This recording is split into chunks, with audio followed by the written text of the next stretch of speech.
Halo, dalam video ini saya akan menunjukkan cara mengganti baterai pada keyboard Logitech Wave Keys Anda. Balikan keyboardnya.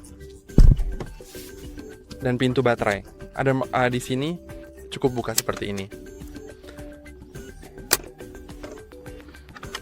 Oke.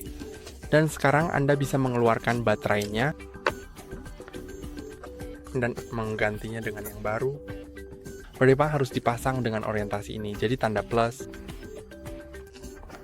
harus sejajar dengan tanda plus di sini.